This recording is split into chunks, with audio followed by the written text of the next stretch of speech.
আসসালামু আলাইকুম, welcome to my new video. কাঁকরোল রান্না। এটা আজকে হলুদ পাতা দিয়ে রান্না করব। খেতে অসাধারণ। যারা এখনও রান্না করেন নাই অবশ্যই রান্না করে দেখবেন, ভালো লাগে। এখানে আমি কিছু কাঁকরোল নিয়েছি।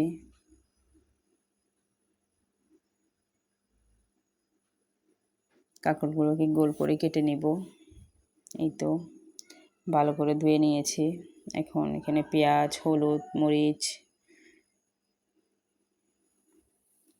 দিয়ে দেব, পেঁয়াজ কুচি একটু ভেজে নেওয়ার পর অল্প একটু পানি দিয়ে এখন মরিচের গুঁড়ো, হলুদের গুঁড়ো, স্বাদ মতো লবণ দিয়ে কষিয়ে নেব। দিয়ে দিব সাথে চিংড়ি, শুটকি আর হলুদ পাতা, কাঁকরোল, অল্প একটু পানি মিক্স করে ঢাকনা দিয়ে ভালো করে রান্না করে নেব।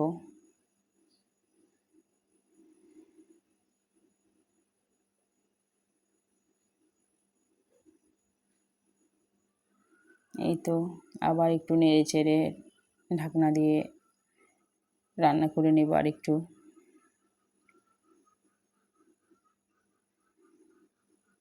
অলমোস্ট হয়ে গিয়েছে।